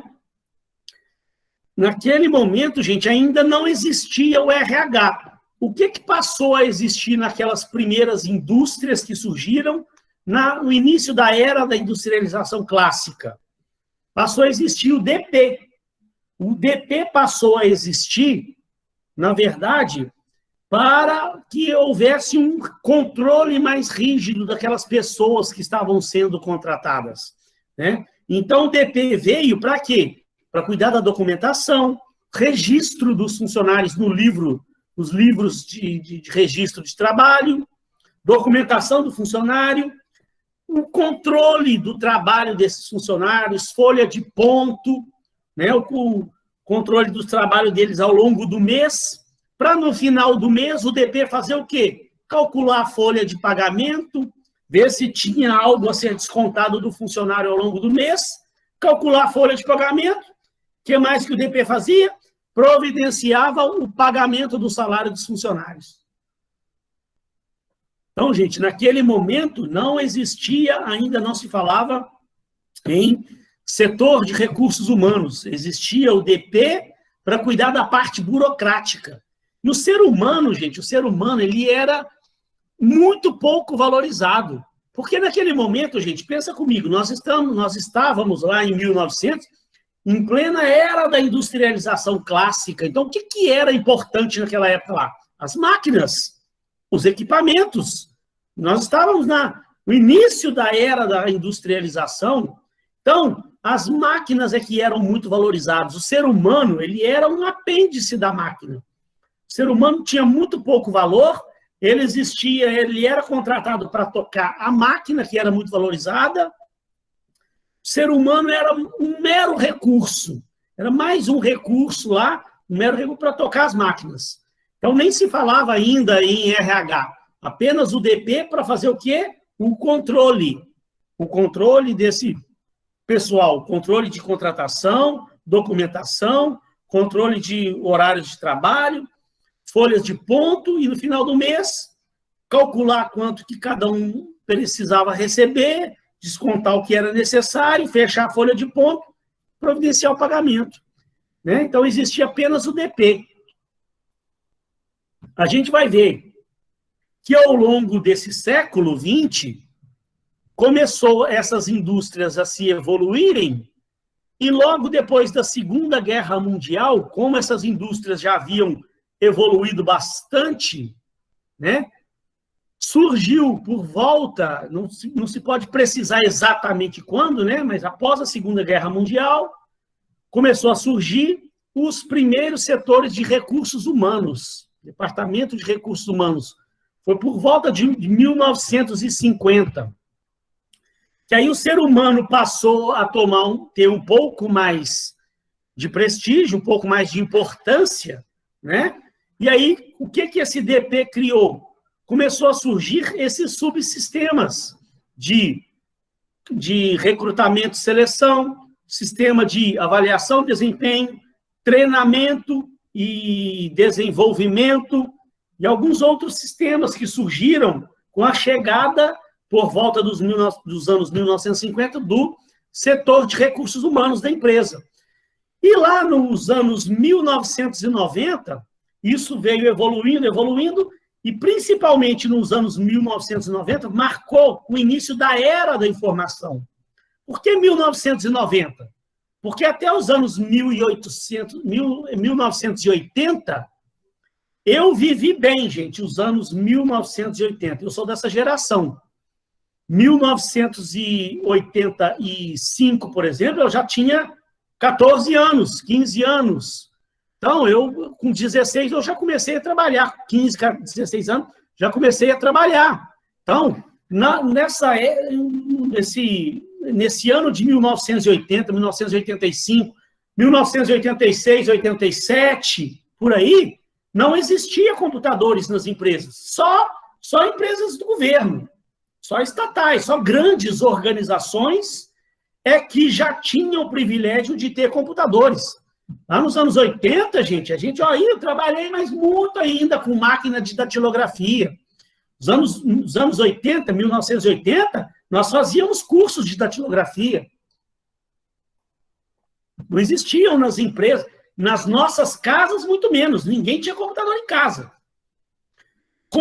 Nem se falava, gente, nem se sonhava em internet. Me lembro muito bem, até o final dos anos 1980, eu nunca tinha ouvido falar de internet. Já se existia, né? Lá nas empresas americanas, grandes empresas americanas, dos Estados Unidos, talvez alguma empresa do Brasil aqui, estatal, né, do governo, talvez já se fizesse algum uso de algum tipo de coisa lá que pudesse ser chamada de internet, mas a internet não estava na nossa casa, não estava nas empresas, as empresas não tinham computadores, então eram empresas locais que faziam negócios locais, mas aqui a nível regional, nível nacional, tudo muito rudimentar, a comunicação era péssima, muito ruim, era tudo ainda por telefone ainda, né? Nem existia nem fax ainda. E aí, gente, o que aconteceu? Entrou os anos de 1990 para frente aí, começou o computador a aparecer. Eu me lembro muito bem, gente, eu já contei esse caso para vocês, eu me lembro muito bem, em 1993, lá na minha cidadezinha no interior de Minas, lá o meu pai, lá no comérciozinho que meu pai tinha, foi o primeiro comércio a colocar um computadorzinho, 286 no balcão da farmácia. Sem internet ainda, não existia internet. Isso em 93, colocamos um computador no balcão da farmácia. 1995 é que o cara chegou lá e falou, agora eu vou instalar a internet para vocês. Eu falei, nossa, internet? Aí eu já tinha ouvido falar da internet. A gente já estava vendo programas de televisão falando da chegada da internet. Não sabia o que era ainda, nunca tinha usado. E olha para você ver, gente, 1995. Então, realmente, a gente pode colocar como um marco aí o 1990, porque foi quando isso começou a acontecer. No início dos anos 1990 é que as empresas começaram a botar computador mesmo para valer, pequenas empresas também começaram a ter acesso a computadores, e daí a pouco começou a chegar a internet e começou a nascer um novo comércio mundial, uma nova forma de se trabalhar. As empresas começaram a fazer negócio com o resto do mundo todo, e aí a internet começou a entrar na nossa casa para valer. Eu tenho certeza que muitos de vocês aí nem não se lembram dessa época, né? Ainda eram crianças ainda. Mas isso aí, gente, foi um marco também, a gente vai ver, na gestão de recursos humanos, que começou a evoluir para a gestão de pessoas. Por quê? Porque com essa mudança drástica que aconteceu a partir dos anos 1990, a competição entre as empresas se acirrou demais. Que aí as empresas, além de competirem entre si, né, num local, num estado, num país, começou a haver uma competição mundial com a globalização. O principal fenômeno foi a globalização. Então, vamos tentar ver cada uma dessas etapas de forma separada, característica de cada uma. A gente vai dar um início hoje, até daqui a pouco, mas já deu uma evoluída boa na matéria para a gente concluir isso na aula que vem, né? Então, olha lá, a era da industrialização clássica é o período logo após a Revolução Industrial, que envolveu a primeira metade do século XX, ou seja, estendeu-se até meados dos anos 1950. Então, 1850, teve a Revolução Industrial. Com a Revolução Industrial, no início desse século XX, 1900, surgiu a era da industrialização clássica, que as grandes oficinas se transformaram em indústrias, tá?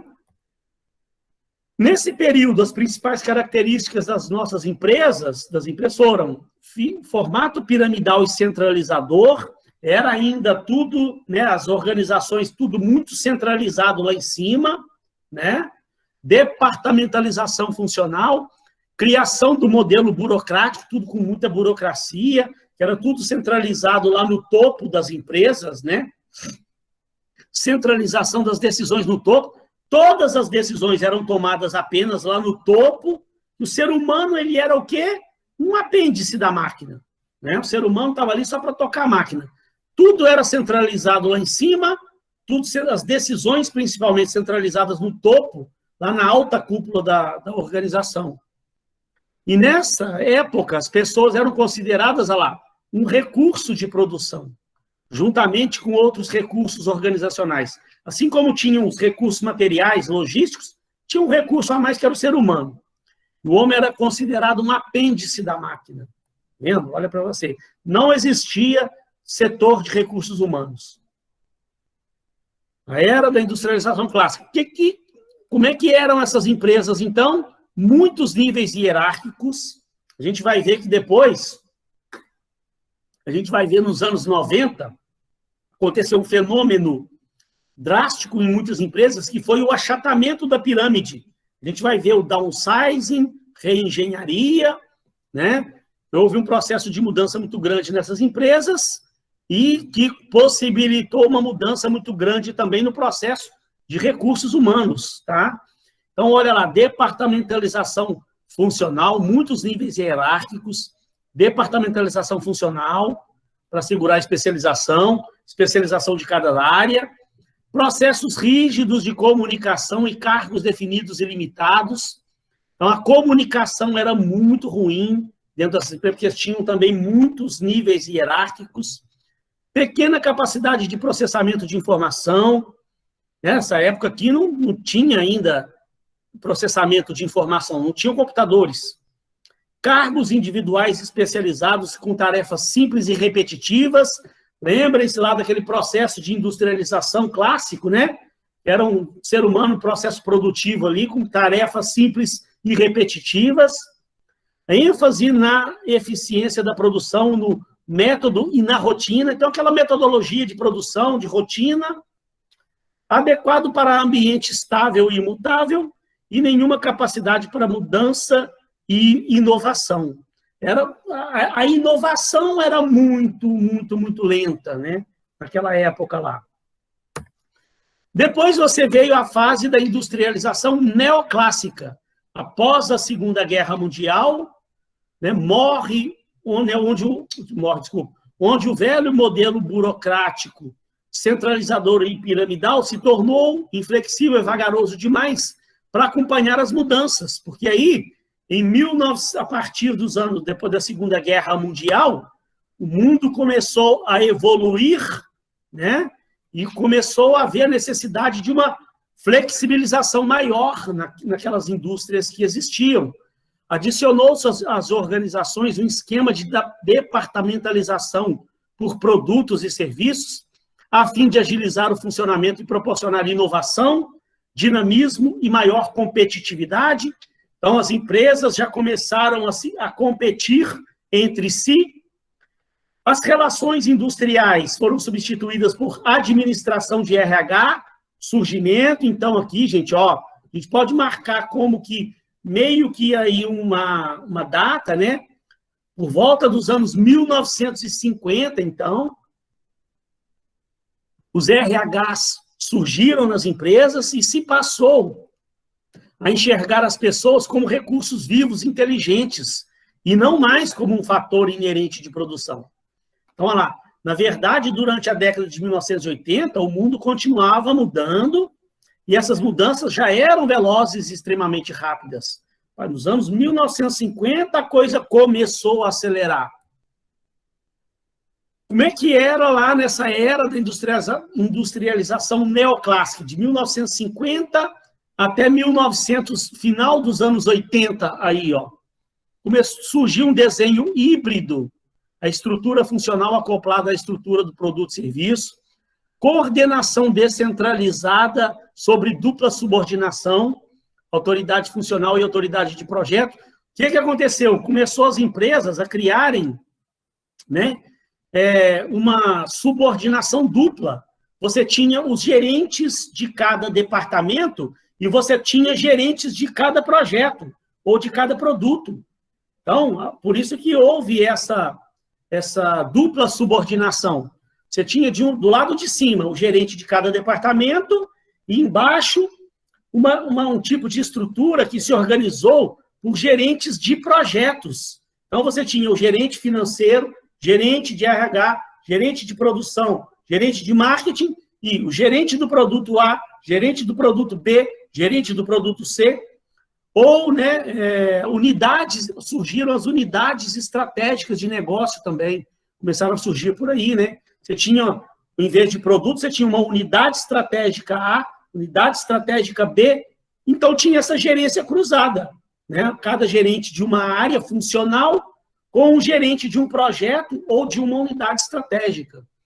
Com isso, um aumento da capacidade de processamento da informação, cargos adequados para tarefas mais complexas e inovadoras, adequado para ambiente estável e imutável, razoável capacidade para mudança e inovação, então as coisas já vinham sofrendo uma mudança mais acelerada, tá?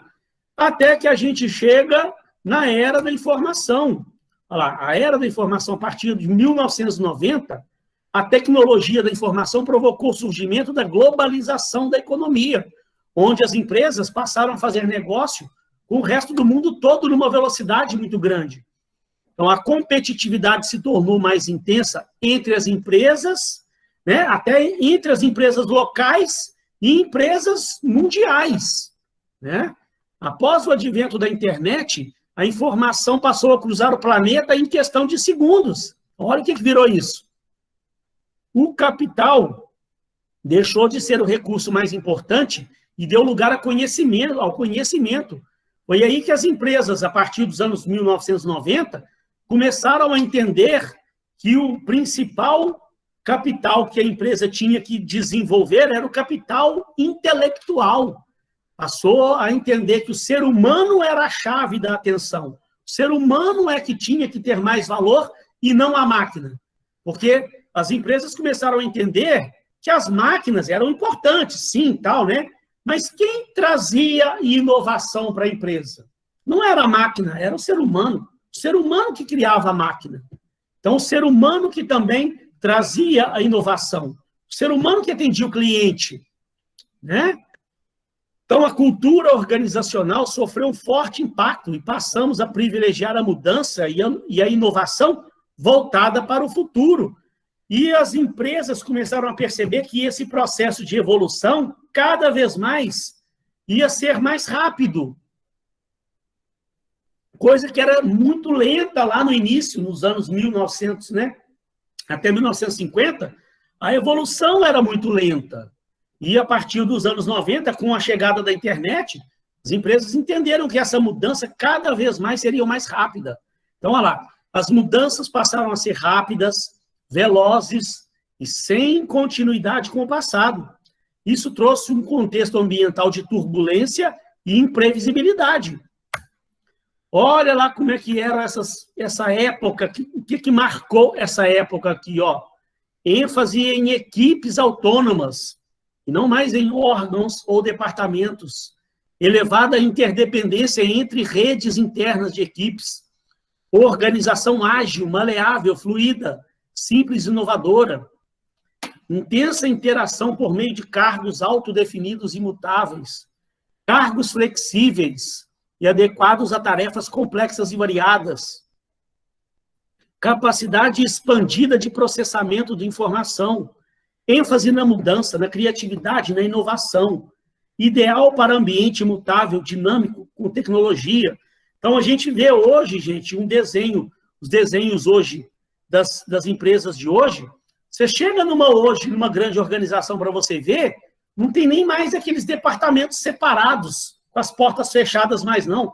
Você chega numa empresa assim, você vê até as salas dos gerentes são abertas. A gente tem uma comunicação de um departamento com o outro.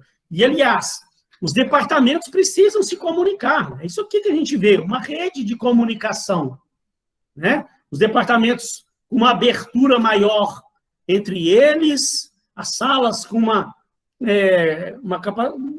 que você chega, tem uma facilidade maior de você falar com os gerentes de outros departamentos.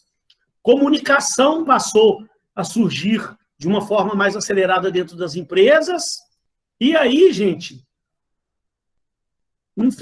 dois fenômenos muito grandes, eu acompanhei, sabe? Eu estava no início dos anos 90, eu já tinha começado a estudar administração de empresas. Gente, era a coisa que era mais falada. Eu participei de congressos, gente. Eu participei de um congresso lá em Belo Horizonte, na época eu estudava lá em Minas Gerais, né? Eu fui participar de um congresso de administração que teve, onde o assunto do momento era downsizing e reengenharia. Dois processos que surgiram nesse momento nos anos 90, começou nos Estados Unidos, na verdade, por volta dos anos 70 e 80. Mas aqui no Brasil, a gente veio ouvir falar de downsizing e reengenharia, foi nos anos 90, que as empresas entenderam que era necessário se reestruturar completamente.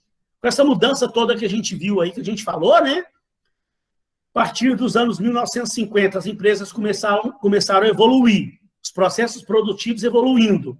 E a hora que entrou nos anos 90, que surgiu computador, internet e globalização, as empresas começaram a concorrer com empresas em todo canto do mundo.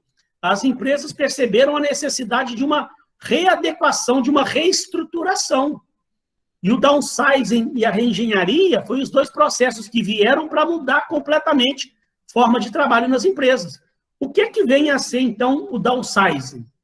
Esse downsizing é um termo do inglês que significa o enxugamento, a racionalização da burocracia corporativa. Ela é uma técnica de reestruturação organizacional que surgiram em meados da década de 70, 75, 76, já estava se falando disso nos Estados Unidos, e que tem como objetivo eliminar processos desnecessários, tornando a empresa mais ágil e competitiva. Em geral, é a primeira ferramenta utilizada para iniciar os processos de horizontalização e reestruturação da empresa. Vou explicar já o que o autor quis dizer com horizontalização, tá? Possuindo como foco principal a área de recursos humanos e seus colaboradores. Então, gente, por que esse processo é importante para nós? E olha só o que aconteceu com as empresas, ó. Na verdade, esse processo de downsizing, ele veio a ser o quê? Aquelas primeiras indústrias que surgiram no mundo lá nos anos 1950, elas eram isso aqui, ó. Poderia até escrever aqui embaixo, ó, 1950 e aqui 1990, ó. Poderia ter escrito isso aqui para facilitar para a gente, ó. 1900, né? A diferença básica, ó. E aqui uma empresa nos anos 1990. Ó.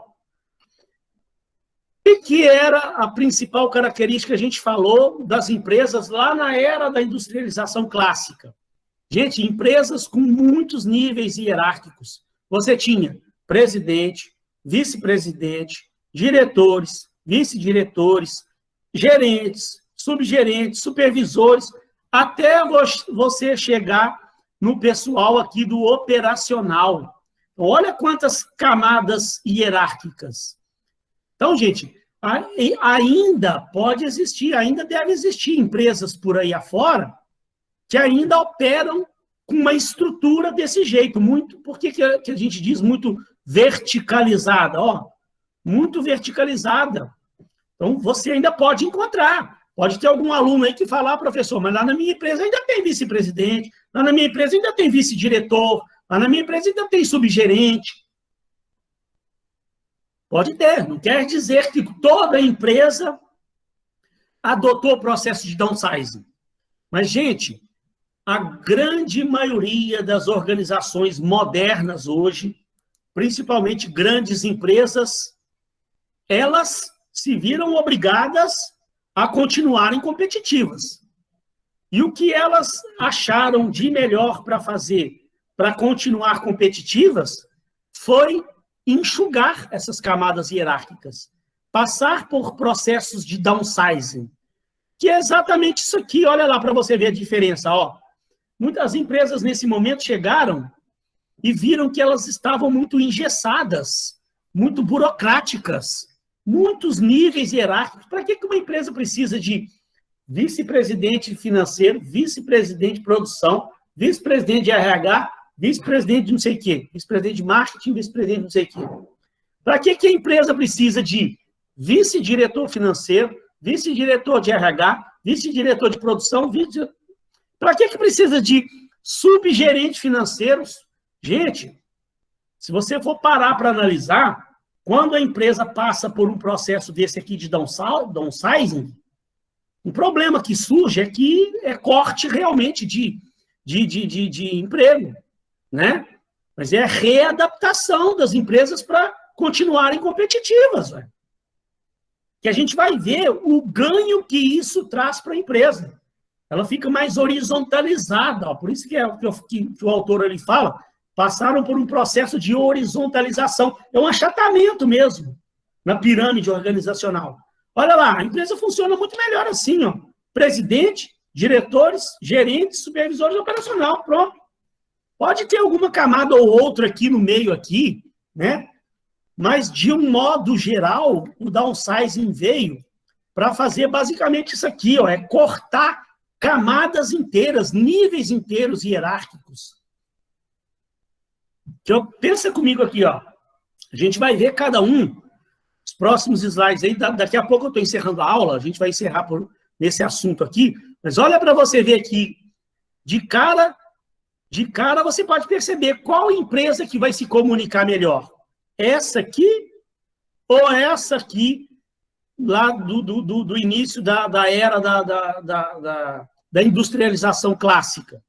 Gente, imagina, o pessoal que está aqui na linha de frente, ó, se precisa tomar uma decisão que dependa lá do presidente da empresa, a comunicação vai ser muito melhor. Ele vai passar a informação para o supervisor vai passar para o gerente, vai passar para o diretor resolve com o presidente, e aí o diretor já comunica com o gerente, comunica para o supervisor, e a informação já volta lá para o operacional.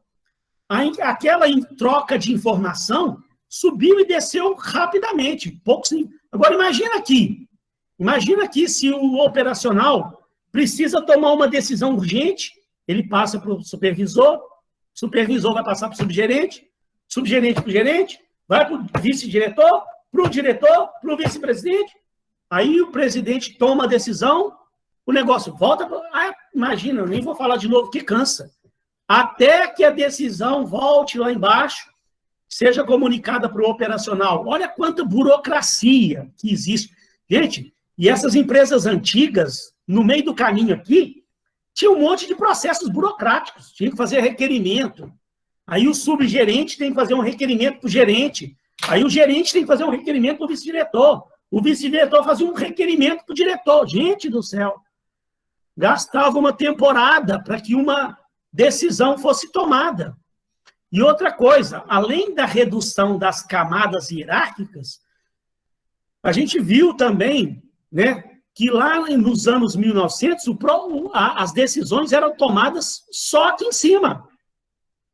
Só lá a decisão, o processo de decisão, era tudo tomado lá em cima.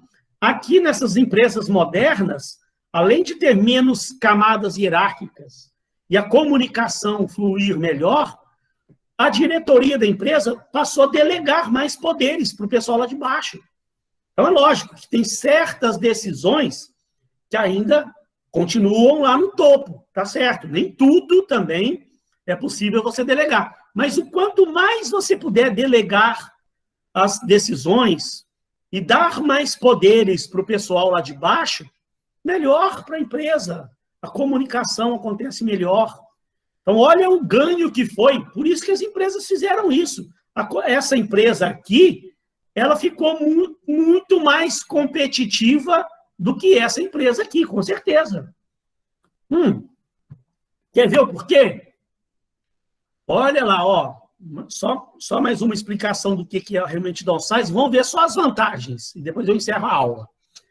Olha lá, o downsizing visa a eliminação de camadas hierárquicas e processos desnecessários que engessam a empresa e atrapalham a tomada de decisão, com o objetivo de criar uma organização mais eficiente e mais enxuta. Poucas camadas hierárquicas, presidente, diretor, gerente, supervisor, pronto, acabou. A empresa fica mais enxuta. A sua atuação é focada na área de recursos humanos, porque a área de recursos humanos é que vai ter capacidade, né, de fazer essa reestruturação na empresa, fazer um redesenho. Isso aqui exige um redesenho de cargos, né, que o pessoal da área de RH está habilitado para chegar e fazer. Essa técnica exige um alinhamento racionalizado, com o planejamento estratégico, gente, e é uma decisão tomada. Por isso que o RH passou a fazer parte do processo de planejamento estratégico da empresa. Porque, na verdade, isso aqui, gente, não foi uma decisão que a empresa tomou da noite para o dia. A área de planejamento estratégico da empresa vai fazer todo um estudo estratégico da empresa, juntamente com o RH da empresa, para se estudar esse processo de racionalização da empresa. E a empresa tem todo um planejamento estratégico com objetivos traçados, metas traçadas. Então, vai ter que haver um redesenho de cargos de acordo com objetivos e metas que a empresa já havia traçado, já vinha traçando, né? Então, gente, a curto prazo, esse processo envolve, invariavelmente, demissões, não tem como. Mas é demissões que trazem redução de custos, reestruturação organizacional e achatamento da estrutura da organização. Agora, olha só a quantidade de vantagens que isso traz. Traz vantagens tanto para empresas quanto para pessoas. Olha lá, para as empresas. Melhoria acentuada no sistema de comunicação. Gente, analisa aquelas duas estruturas lá. Uma cheia de camadas hierárquicas e outra com as camadas reduzidas, qual que vai ter comunicação melhor? Você não tem a menor dúvida de que essas empresas modernas se comunicam melhor. Agilidade nas decisões. Mesmo aquele exemplo que eu dei. Ué. Hoje, com menos camada, a comunicação flui melhor e as decisões também são tomadas com maior agilidade. Redução de custo, porque você elimina camadas. Gente, agora, quando eu falo de redução de custos, vamos parar para analisar uma outra coisa que você talvez não parou para pensar. Quando você elimina uma camada de vice-presidentes, você não eliminou apenas os vice-presidentes, você eliminou secretária dos vice-presidentes, salas dos vice-presidentes. Aí você vem e eliminou uma camada inteira de diretores. Você também eliminou secretárias daqueles diretores, assistentes daqueles diretores, salas daqueles diretores, equipamentos daqueles diretores.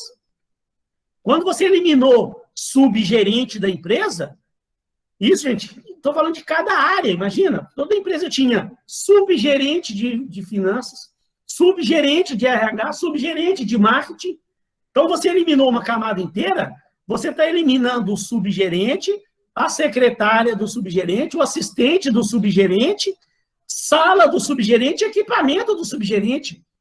Gente, então, assim, nós estamos falando de custos exorbitantes que a empresa conseguiu, essas empresas modernas que passaram por processos de downsizing, conseguiram eliminar custos exorbitantes, que vão ser mais bem aplicados, esse recurso que está sendo economizado, vão ser mais bem aproveitados de uma outra forma dentro da empresa. Olha a outra vantagem, você tem uma definição mais clara dos objetivos, das responsabilidades. Quando você tem muitos níveis hierárquicos, né, vice-diretor, vice-presidente, você acaba não definindo muito bem de quem é a responsabilidade daquela coisa. Né? Surge um problema, mas de quem que era a responsabilidade? Era do vice-diretor ou do diretor? A responsabilidade era do vice-presidente ou do presidente? Se você elimina, fica mais claro, é muito mais prático de você definir o que é a missão, o que é uma tarefa do diretor e o que é a tarefa do presidente da empresa, do vice-presidente da empresa, do gerente da empresa. Transformação da burocracia, gente. E aí você elimina todo um processo burocrático também. Com aquela monte de camadas hierárquicas, você elimina as camadas, você elimina também todo o processo burocrático. Torna a empresa mais inovadora. E para as pessoas também, né? Novos desafios que vão ser dados. Né? Você eliminou uma camada lá de subgerente, vão ser dados mais desafios para aqueles que ficam, os supervisores que ficaram. Você eliminou uma camada de vice-diretor, serão dados mais desafios para os gerentes da empresa. Não é? Você está... Aqueles que sobram... Tem gente que vai ser mandada embora, né? Tem o lado negativo que é dispensa de pessoas. Mas aqueles que ficam vão ganhar mais desafios, maior dinamismo, maior realização pessoal, ganho de status, agilidade no desenvolvimento da carreira, construção de uma nova lealdade e repasse da redução de custos. Porque pensa bem, eu vou encerrar por aqui. Depois, na próxima aula, eu entro falando de reengenharia, o que é a diferença da reengenharia para o downsizing. Mas só para a gente aqui, então, refletir sobre uma coisa. Olha para você ver, gente, aqui o que aconteceu também que trouxe um ganho.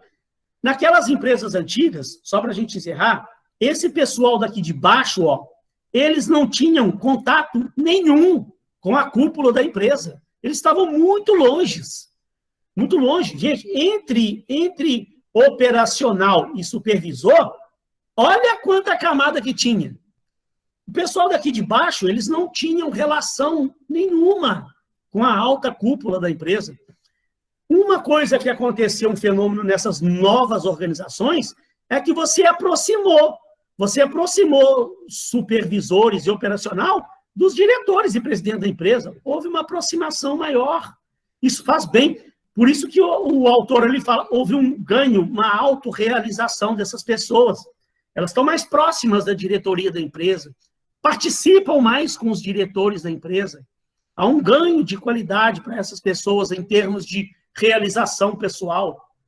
Sabe, gente? Então, próxima aula, eu vou pegar daqui, que eu vou, no início da aula que vem, vou iniciar a aula, relembrando rapidamente estas vantagens e desvantagens desse processo de downsizing, e vou falar da diferença, porque muita gente confunde downsizing com reengenharia.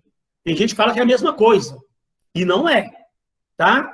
Aí, próxima aula, então, eu relembro esses conceitos de downsizing, falo alguma outra coisa que, de repente, eu deixei de mencionar aqui para acabar de explicar, e entro falando do processo de reengenharia, para a gente já partir, nós já estamos no slide 24, são 32 slides. Vai faltar pouca coisa para a próxima aula. Aí eu já venho falando assim como essas empresas sofreram mudanças na sua estrutura, a área de RH também mudou radicalmente. E aí nós vamos entender como é que o RH veio evoluindo nesse processo todo aqui. Então, gente, eu sei que é uma aula, né, um pouquinho assim, às vezes se torna um pouco cansativo falar da história, né? Tem gente que não gosta muito de ficar ouvindo o processo de evolução das histórias e tal, mas eu particularmente, eu acho muito interessante, porque você vê como é que isso veio evoluindo, é bom, é saudável para a gente. Deixa eu ver aqui, gente, se você perdeu a chamada, Letícia, fica tranquila, vou pôr seu nomezinho, a chamada não vai dar falta para ninguém, não é o objetivo não é esse, tá? É só simplesmente, eu vou pegar seu nome aqui, eu já vou encerrar a aula, só um minutinho. Letícia, deixa eu ver aqui seu nome aqui. É só para a gente depois... Não, mas eu pus presença para você, querido. A gente tentar identificar aqueles alunos que não estão participando de jeito algum, para tentar entender o porquê. O aluno não está tendo internet. Deixa eu ver, parece que tem umas perguntas aqui, ó. Professor, eu estou aqui no Jesus, hein? Ah, bom. A Karen perguntou, por conta do downsizing é que começaram a utilizar a linha em staff? Sim. Isso veio nesse processo de remodelação, surgiu aí. E a importância, né, gente? A importância do RH dentro das empresas hoje. O RH, ele veio para dentro do processo estratégico da empresa. Eu ia falar na próxima aula, o RH hoje, ele funciona como uma consultoria interna, né? Porque você tem o pessoal de linha, né, os gerentes de cada área, eles não são formados em RH. Eles são especializados na área dele. O gerente financeiro é especializado em finanças. E o RH tem essa função de dar essa consultoria interna de RH para os outros departamentos. Tá? Diminui os custos, sim, drasticamente. Redução de custos, assim, mas muito grande. Aí eliminou tanto uma área como suporte dessa mesma área, sim. Não é, Letícia? Eu falei, você eliminou lá uma camada hierárquica, eliminou secretárias, assistentes, equipamentos, locais de trabalho. Né? Então, foi um processo muito saudável para as empresas. Tá? A gente vai concluir o assunto na aula que vem, que eu acho interessante a gente depois ver essa evolução aí do RH também em torno disso tudo. Pessoal, se alguém tiver, desculpe ter me estendido hoje, mas é para eu poder chegar na aula que vem, eu poder concluir a matéria com calma, aí a gente pode tirar mais dúvidas dos alunos, e para eu poder mostrar a prova com calma para vocês, para que todo mundo vá fazer a prova sem dúvida nenhuma. Tá bom? Gente, se alguém tiver alguma dúvida, eu estou aqui à disposição. Se não, quem não tiver dúvida, já está todo mundo liberado aí. Agradeço a todos pela presença, tá? Vai ser em dupla, professor, a prova? Oi? Vai ser em dupla. Não, vocês podem fazer a turma inteira. Tá tudo liberado. Vocês vão fazer em casa, ué. Pode. Vamos reunir todo mundo para fazer junto? Vamos aí. Só que vai ter que me mandar. A prova, ela é, se eu não me engano, é individual. Vou ver depois. Mas vocês podem se juntar para fazer a prova, né? Tu toma jeito com essa prova aí, mineiro. Vigia, hein, varão. Gente, minha provinha, ela é mamão com açúcar. Fiquem tranquilos. Tá? Janilde, Larissa, agradeço imensamente Letícia. Eu queria falar o nome de todo mundo aí, mas é muita gente. Márcia, Fernanda, Nicole, Janilde. Professor, boa noite. Boa noite, fiquem com Deus. Carlos, Diana, Professor, Letícia. a prova vai ser entregue a partir do dia 24, é isso? Então, semana que vem, ó, vamos ver o calendário. Você deve estar vendo o meu calendáriozinho aí, né? Eu vou disponibilizar lá no Classroom no dia 28 pela manhã. Ou, de repente, até no dia 27 à noite. Eu já disponibilizo no Classroom. Aí, na próxima aula, que é dia 28, eu vou ler ela toda com vocês, explicar tintim por tintim o que é para fazer. Aí você vai ter uma semana para fazer a prova, você vai ter até o dia 5, aliás, gente, desculpa, nós estamos na terça, né? Terça-feira. Até o dia 6, né? Para entregar. Até o dia 6. Então, eu vou disponibilizar ela dia 28 e 29.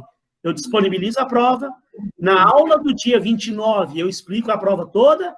E você tem até o dia 6, às 22 horas, para me mandar a prova pelo Classroom.